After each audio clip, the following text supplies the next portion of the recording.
Salut à tous, bienvenue dans cette nouvelle vidéo. Donc aujourd'hui, bullet journal. Alors je commence cette vidéo de manière un peu particulière parce qu'en fait il s'agit d'un plan fini. Donc je vous montre comment je fais mes pages pour le mois d'octobre.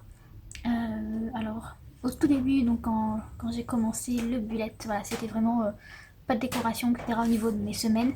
Et au fur et à mesure, en fait, voilà, je prends un peu plus de temps, je décore, etc. Et pour ce mois d'octobre, j'ai choisi un thème qui est bien connu, voilà, puisqu'en fait je n'aime pas spécialement Halloween. Et donc je me suis dit pourquoi pas me lancer dans un thème Harry Potter. Voilà, parce que c'est une série de livres et de films que j'adore. Donc je me suis dit pourquoi pas. Pour les prochains mois, je pense que je vais partir sur des thèmes un peu dans le même style en fait, univers un peu fantastique, Disney, etc. Même si Harry Potter n'est pas un Disney, mais voilà, on va dire dans des thèmes bien précis, alors que pour l'instant c'était des fleurs, etc. Donc voilà. Petite particularité au niveau de cette vidéo, et donc c'est la enfin au niveau de mon bullet journal, du coup il va y avoir de la couleur.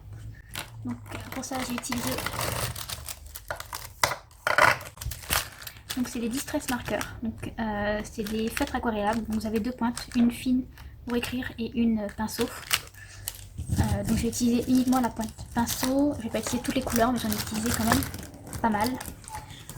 Ensuite j'ai utilisé donc des tampons, donc c'est la planche Into the Wood de chez Florida Design, avec juste cette petite plume là. J'ai pas utilisé le reste, même si pour un thème Harry Potter ça peut être pas mal. Là vous avez par exemple le cerf qui peut faire qui peut très bien aller, puisque le patronus de Harry est un cerf. Voilà, après vous avez donc la forêt, etc. Donc, voilà, moi j'ai choisi de rester uniquement sur cette petite plume là. Voilà, pourquoi.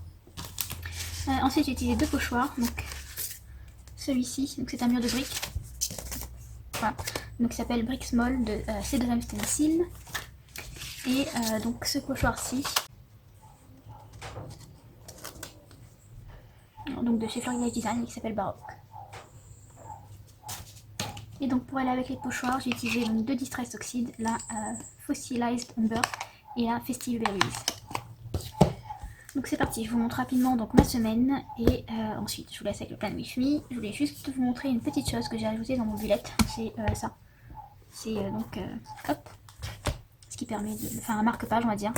Je sais pas trop comment ça s'appelle, il n'y en avait pas. Donc j'ai simplement collé un bout de ruban hop à l'intérieur de la couverture et ça tient très bien. Donc c'est parti pour ce mois d'octobre. Donc comme vous pouvez voir, la première page est simple. J'ai juste dessiné le contour du château.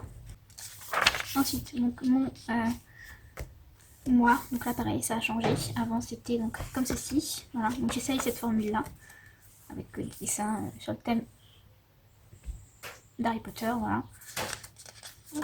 Donc la page dépense, donc je suis revenue sur deux pages. J'étais passée à 3, mais bon au final ça me sert pas grand chose. 3, donc 2 c'est très bien pour l'instant. Ensuite donc mes semaines, donc là pareil vous avez le contour du château. Là vous avez le pont sur lequel passe le train quand ils doivent arriver à Poudlard. Là donc j'ai choisi de faire un peu un effet parchemin. Je pourrais pousser plus loin en utilisant un pinceau réservoir d'eau pour étaler le feutre, puisqu'il s'agit d'un feutre aquarellable, mais j'ai peur qu'au niveau du papier ce soit pas assez épais pour supporter l'aquarelle, puisqu'il fait 100 grammes, donc voilà, je préfère laisser comme ça, même si c'est pas super joli, mais en attendant voilà, c'est un petit effet. Donc ensuite là, donc ça va être la to-do list on va dire. J'ai pas noté, voilà, j'aime bien le côté avec les lunettes de Harry et les livres d'école, donc des plumes. Ensuite là, les petites fioles, donc là il faut que je renote la date, parce qu'en fait j'avais oublié la petite fiole. Donc oui, j'ai mis du... Là j'avais ça du blanco, mais bon, voilà, c'est pas, pour moi c'est pas bien grave, puisque c'est mon bullet, voilà, si je me trompe, si je fais des erreurs, hop, un coup de blanco, et c'est parti. Donc là, avec des fioles. Dans le premier film, dans le premier tome, Rogue, le professeur Rogue en fait parle de mettre la mort en bouteille, etc. Et vu qu'il utilise dans le 5 ou le 6 il me semble, le Veritaserum, voilà. Je me suis amusée à reprendre des petites choses du film. Là, donc la dernière semaine. Voilà. Donc à la base ça c'est pour rappeler les anneaux de Quidditch dans lesquels il faut lancer la balle. C'est pas très réussi mais bon voilà, j'aime bien. Et donc pour finir vous avez donc le tracker. Donc là il faut que je mette l'ensemble des de mes mois, enfin du mois d'octobre, pour pouvoir les cocher au fur et à mesure. Je ne les ai pas encore mis, je ne sais pas encore comment je vais le faire. Et donc là, le brainstorming, donc les idées que je veux réaliser.